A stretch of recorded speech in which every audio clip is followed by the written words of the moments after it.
नमस्कार दोस्तों, मैं हूँ चांद कुबा और आज जो हमने टॉपिक पढ़ना है दैट इज़ प्रियम्बल, जो कि हमारे कॉन्स्टिट्यूशन में सबसे पहली दी जाने वाली चीज़ है। अब मैं आपको यहाँ पर बता दूँ कि हर एक रिटन कॉन्स्टिट्यूशन का एक प्रियम्बल होगा, ऐसा ज़रूरी नहीं है। इंडिया ने क्यों अपने कॉन्स्टिट्यूशन में प्रियम्बल डाला, तो मैं बता दूं कि इंडिया ने यूएस के कॉन्स्टिट्यूशन से इंस्पायर होकर अपने कॉन्स्टिट्यूशन में प्रियम्बल को रखा है। अब प्रियम्बल में होता क्या है?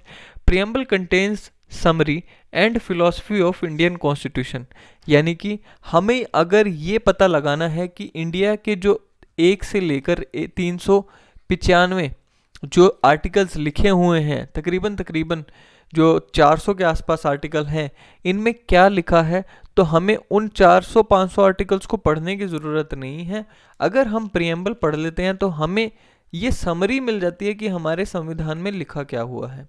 हमें ये पता चल जाता है कि हमारा संविधान या जो ये संविधान का जिसका हम प्रियम्बल पढ़ रहे हैं वो एक देश को किस दिशा में लेकर जा रहा है, कौन से ऐसे प्रिंसिपल्स हैं जो संविधान के द्वारा हम अचीव करना चाहते हैं, या कौन सी ऐसी एस्पिरेशंस हैं जिनको हम अचीव करना चाहते हैं। Right, so it gives a bird's eye view to the constitution of a particular country. Right, अब significance of India's preamble, India का जो प्रियम्बल है उसकी क्या इंपॉर्टेंस है या क्या उसका सिग्निफिकेंस है। सबसे पहली बात तो ये कि जो इंडिया का जो प्रियम्बल है it declares the supremacy of people of India. देखिए, हमें पता है कि हमारा जो प्रियम्बल है वो शुरुआत ही ऐसे करता है कि we the people of India, यानी कि ये जो कॉन्स्टिट्यूशन है भारत के लोगों ने अपने लिए खुद तैयार किया है। ठीक है, किसी भी एलियन पावर ने इसको हम पे थोपा नहीं है। दूसरी बात ये कि it contains ideals and aspirations of people of India. अब ये यहाँ पर मैंने दो वर्ड्स यूज़ किए हैं, एक आइडियल्स और एक एस्पिरेशंस। इनको बड़े ध्यान से समझने की ज़रूरत है। आइडियल्स क्या होते हैं? देखिए, socialism, secularism, democracy, Republican form of government, ये सब हैं हमारे आइडियल्स। हम मानकर चलते हैं कि हम इन आइडियल्स को अचीव कर चुके हैं बाय हमारे कॉन्स्टिट्यूशन के द्वारा। ठीक है, अब हम ये मान के चलते हैं कि इंडिया एक सोशलिस्ट कंट्री है, इंडिया में सेक्युलरिज्म का प्रिंसिपल फॉलो होता है, और इंडिया एक डेमोक्रेटिक कंट्री है, और डेफिनेटली इंडिया एक रिपब्लिकन कंट्री है ही। राइट, सो हम ये कहते हैं कि जो हमारे आइडियल्स जो कि हमने प्रियम्बल में लिखे हैं वो हम ऑलरेडी अचीव कर चुके हैं। इसी के साथ साथ प्रियम्बल में हमारी एस्पिरेशंस भी लिखी गई हैं। अब एस्पिरेशंस कौन सी हैं? देखिए, justice, liberty, equality, fraternity, unity, integrity and dignity. अब ये वो प्रिंसिपल्स हैं या ये वो चीज़ें हैं, ये वो वैल्यूज़ हैं जिनको हम अचीव करना चाहते हैं विद टाइम। देखिए, हम कहते हैं कि जब हमारा कॉन्स्टिट्यूशन बना तब इंडिया के पास ना तो इतनी सोशल कैपेसिटी थी और ना ही इकोनॉमिक कैपेसिटी थी कि हम ये सारी वैल्यूज़ को एक ही बार में अचीव कर लेते। सो ये हमने छोड़ दिया over the period of time achieve करने के लिए। और हमारा प्रियम्बल हमें बार बार याद दिलवाता है कि हमने over the period of time इस डायरेक्शन में अपनी पॉलिसीज़ लेके आनी है, इसी डायरेक्शन में अपने कानून बनाने हैं, और ये जो एस्पिरेशंस हैं justice, liberty, equality, fraternity, unity, integrity and dignity, इनको हमने अचीव करना है और अपने लोगों को ये देना है। राइट, इसी के साथ साथ हमारा जो प्रियम्बल है it contains enacting clause of the Constitution of India, that is the date on which the Constitution was adopted। कब अडॉप्ट हुआ था? 26 नवंबर 1949। ठीक है जी। अब नेक्स्ट जो क्वेश्चन आता है कि क्या जो हमारा प्रियम्बल है वो संविधान का हिस्सा है? Is our preamble part of the constitution? तो इसमें मैं आपको बता दूं कि दो व्यूज पेश किए जाते हैं या दो व्यूज दिए जाते हैं जनरली। एक है कन्वेंशनल व्यू और एक है मॉडर्न व्यू। तो आइए देखते हैं। कन्वेंशनल व्यू कहता है कि preamble is not a part of the constitution. क्यों? क्योंकि ये नंबर्ड नहीं है।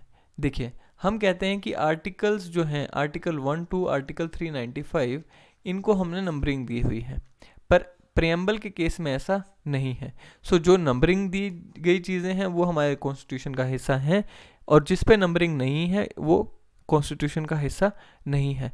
मैं आपको बता दूं कि ये कन्वेंशनल व्यू की यहाँ पर बात चल रही है। ठीक है, इसके साथ साथ हम कहते हैं कि constitution can function even without preamble.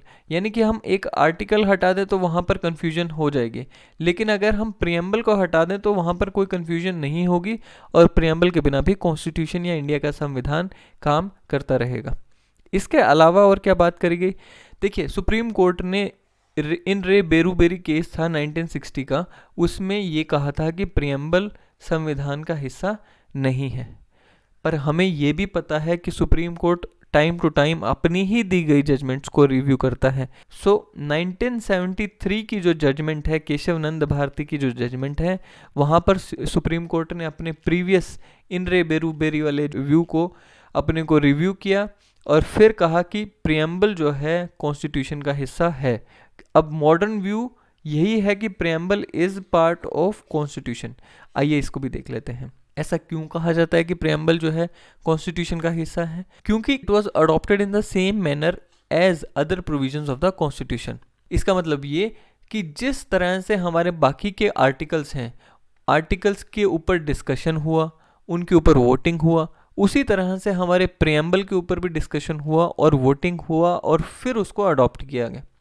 इसी के साथ साथ कहा जाता है कि it contains philosophy of the constitution and it can be referred in case of any confusion. यानी कि मान लीजिए कोई आर्टिकल को पढ़ते हुए हमारे दिमाग में या सुप्रीम कोर्ट किसी आर्टिकल को इंटरप्रेट कर रहे हैं और उनके दिमाग में कोई कन्फ्यूजन है कि ये आर्टिकल कहना क्या चाहता है, तो वो प्रियम्बल की हेल्प लेकर ये डिसाइड कर सकते हैं कि ये आर्टिकल में क्या बात कहने की कोशिश की गई है। सो अब मॉडर्न व्यू हमने क्या लिखना है? मॉडर्न व्यू ये है कि प्रियम्बल जो है कॉन्स्टिट्यूशन ऑफ इंडिया का हिस्सा है। नेक्स्ट जो क्वेश्चन उठता है कि क्या प्रियम्बल में अमेंडमेंट हो सकती है? तो बिल्कुल हो सकती है और हुई भी है। 42nd अमेंडमेंट 1976, जिसको हम मिनी कॉन्स्टिट्यूशन भी कहते हैं, उसके द्वारा हमने इंडिया के कॉन्स्टिट्यूशन में अमेंडमेंट करी। इसमें हमने 3 वर्ड्स को लिखा बेसिकली। जो 2 वर्ड्स थे that was socialist and secular, ये हमने 2 न्यू आइडियल्स को ऐड किया था, ठीक है, सोशलिस्ट एंड सेक्युलर। और इसके अलावा हमने एक और वर्ड ऐड किया that is integrity along with unity. अब मेरा आपसे सवाल ये है कि क्या हमारे ये वर्ड्स ऐड करने से पहले, यानी कि क्या 1976 से पहले इंडिया सोशलिस्ट कंट्री नहीं था? क्या 1976 से पहले इंडिया सेक्युलर कंट्री नहीं था? तो आप यहाँ पर ध्यान रखें कि 1976 से पहले भी इंडिया सोशलिस्ट कंट्री था और 1976 से पहले भी इंडिया एक सेक्युलर कंट्री था, ठीक है। देखिए, अगर हम directive principles of state policy पढ़ते हैं तो हमें पता चलेगा कि आर्टिकल 38, 39, 40, राइट, जितने भी ये आर्टिकल्स हैं मेन इनको पढ़ते हैं तो हमें पता चलता है कि वहाँ पर एक ही बात की गई है कि सोशल इक्वालिटी लेकर आनी है, इकोनॉमिक इनइक्वालिटीज़ को ख़त्म करना है और equal pay for equal work, main और वुमेन में कोई फ़र्क नहीं होना चाहिए। विमेन की एम्पावरमेंट की बात की गई है, ओल्ड एज की एम्पावरमेंट की बात की गई है, कॉटेज इंडस्ट्री से विमेन और रूरल एरियाज़ की एम्पावरमेंट की बात की गई है, right. So all these are socialist principles only, right. So socialist principles को हम अपने कॉन्स्टिट्यूशन में अलग अलग जगह पर पा सकते हैं।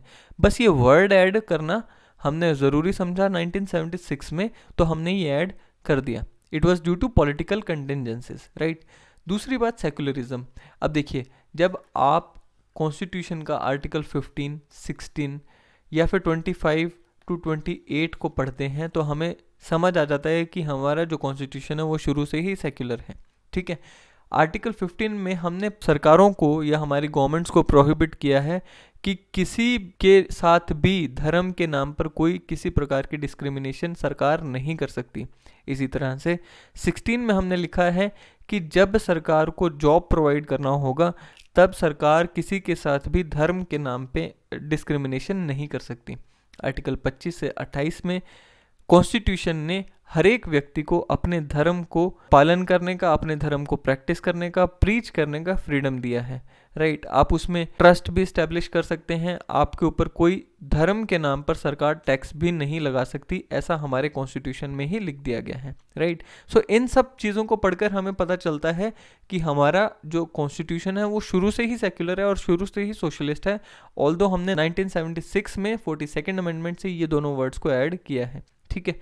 अब तीसरा जो वर्ड हमने ऐड किया दैट इज़ इंटेग्रिटी। मैं आपको बता दूं, जो 1976 का टाइम था उस टाइम पे नेशनल इमरजेंसी का टाइम था, right. So according to political contingencies एक इंश्योरिटी लाने के लिए कि हम देश में किसी भी तरह से अपने देश को टूटने नहीं दिया जाएगा, और उसको क्लैरिफाई करने के लिए वर्ड इंटीग्रिटी ऐड किया गया था। नेक्स्ट वीडियो में हम पढ़ेंगे keywords given in preamble. I hope कि आपको इतना समझ आया होगा। अगर आपको ये वीडियो अच्छे लगे तो इसे लाइक करें, चैनल को सब्सक्राइब करें एंड वीडियो को शेयर करें। Thank you very much.